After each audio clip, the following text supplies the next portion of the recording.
Welcome to this edition of Peak Performers Podcast with your host, Thor Conklin. Thor will be sharing the necessary tools, strategies, and psychology you'll need to become a peak performer in any area of your life or business. Welcome back to another episode of the Peak Performers Podcast. I'm your host, Thor Conklin. In studio today, Dylan is with me. And we have a very interesting question that has come in from a viewer. Yeah, and this is also a question that we get from clients, and it's something that we've struggled with in the past too. So I just want to kind of reframe it with it. Both of us? Yeah. Oh, I don't think I have. You've always known. Thor knows everything. That's why he's the coach. So that's not true. So the question that this particular viewer and listener asked is, I'm running my business, and one of the things that I'm really struggling with is my brand, right? How do I get my ideal customer, my ideal client to understand who I am, through my brand, right? Because branding is really all about, it's kind of boiled down to what is your personality? What are you about? How do I take those values or however you want to say it and demonstrate that to my ideal client so that they want to do business with me? Yeah. Well, I'll tell you what the biggest mistake that I see all the time is, there's some very successful personal brands out there. You got Tony Robbins, Gary Vee, Grant Cardone, on and on. And young entrepreneurs will start to take the persona of them. It's like, oh, they're successful. Let me just imitate what they're doing. Yeah. Do not confuse modeling what other people are doing and then trying to be like them, because it just doesn't work. One of the things is, even with one of my email addresses, my personal email address is my name, my height, and my ideal weight. So ingrained in my everyday use is, this is who I am. Now, I have not gotten to the ideal weight yet. I will this year. Trust me on that one. It is fast approaching. But it's part of my identity. It's who I am. And what I find is, I find entrepreneurs walking around trying to do the imitation. Here is the key to finding out what your brand is. Do you and no one else. If you're shy, be shy.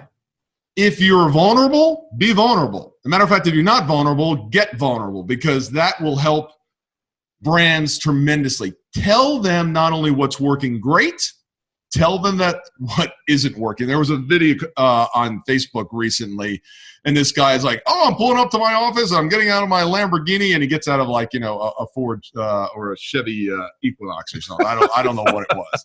It was like 20 years old. Because everyone's running around taking photos with Ferraris that they don't own, yep. And saying, hey, this is me, this is my persona, this is my brand. Stop that. It just does not work at all. Not today. Clients, prospects, consumers, they're smart, okay? Just be you. And here's the cool part. When you're you are going to attract the people that are like you, and that want to do business with you. And yep. Those that don't will not. As a matter of fact, we were talking about this just today. Dean Graziosi. I know Dean. I've met Dean before. I've seen him on Facebook doing ads Mastermind, and stuff. all sorts of stuff. And I'm just not drawn to his personality. It's just a little too amped up or something. I don't know what it is. It just doesn't jive with me. And you like him. I love him. He loves him. Okay. And then what's interesting is he's come out with some training recently, and I had the opportunity to see him, what I'm calling more authentic. He was talking to the camera. He was communicating. He was telling stories about his background. He was sharing about the deepest things that matter to him. Immediately, I started liking him. Right. But in his ads, especially some of the earlier ones, he can be a little car salesman-ish. He's New York, okay? He's very enthusiastic. He's got a lot of the hand movements. I like New York, man. I'm from New York. All right, I can do New York. But you're right. I mean, some people aren't gonna respond to that. So, yeah. But the cool part is that when you're authentic, you're going to attract the people that are attracted to you. And that's really what you need to do. Do not imitate others. Just be you. Look in the mirror and always be vulnerable. You know, it's your mess is your message. When you can tell people, you know, we were joking around that, you know, I don't know everything. I will never know everything. I tell clients that all the time. So just do you, and you will find extraordinary results, because those people that love you for you and what you're giving them and what you're offering, they'll be drawn to. Look, and the other thing, like Thor was saying too here, which I think is really huge, right, is that if you want to figure out who your ideal client is, which I think a lot of us really struggle with, like, who do I want to do business with and who do I want to do business with me? If you're inauthentic, that means you're attracting people who aren't attracted to who you actually are. They're attracted to who you think you are. And that's just not how you want to do it. And I think the other thing to kind of be said about being inauthentic as well is people smell bullshit a mile away. Yeah. They really do. So you can look at some guys, you can see what they do. You know, Russell Brunson is somebody that we didn't mention. Garrett J. White is somebody we didn't mention. But what, you know, as Thor was just talking about, right, we were at Funnel Hacking Live in February this year, and we saw all these different speakers, and they had all different styles, and you have 2 or 3 speakers in a row who don't resonate with you, and then all of a sudden you have one where you just feel like, man, this person just literally reached out and like pulled me in. Like, it's like I'm the only person they're talking to in this 5,000 person audience, and that's what you want. Your goal, if you're on stage in front of 1 million people, your goal is not to sell to 1 million people. Yeah, it's to sell to 1%. 0.5%, 0.25% to those 1 million people, and be the person that not only you are, but that they're also attracted to, because then you have a great mutual relationship, and those are going to be the clients that you keep for life. Yeah, so, it doesn't become a transaction; it becomes a relationship, because you're absolutely, because you're meeting those needs. And I wanted to add just one more thing here: is if you are business owners, if you are a business owner, if you're struggling in your business, you're having difficulty getting to that next level, it's not about adding something in.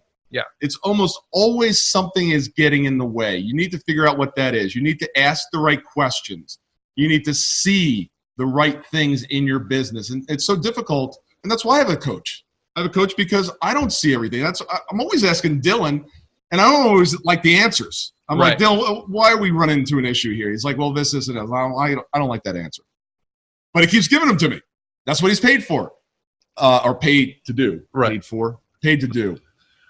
So if you're having trouble, you know, get someone. Get yourself a coach that's going to ask the questions you're not asking, see the things that you're not seeing, that will give you a detailed, strategic, and tactical plan to go from where you are to where you want to go. You know, and I see this so often is – there has to be about 3 million mindset coaches in the world. Yeah. It's crazy. And look, it's extremely important to have the right mindset. But the right mindset with the wrong plan is disastrous. Right. It will not work. Yeah. So make sure that you have somebody that's tactical and strategic. And lastly, what am I missing there? Well, I would also just add in there too, you know, if coaching isn't something that you feel comfortable with one-on-one, join a mastermind. See what other people in your space are doing, what's working for them, what's not working for them. You know, we run a mastermind as well, but it's all about being around people and seeing what's working for them and what's not working for them. Because look, if we could all see the things that we couldn't see, we'd all be billionaires, right? We'd all have all this money because we'd be able to just solve every problem. Sometimes it's not about just trying to pound through the wall.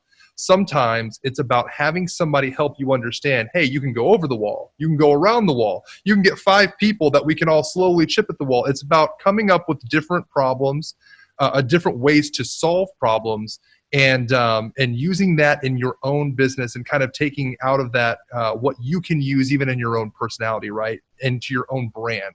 So don't be afraid to look at what other people are doing and model what they're doing.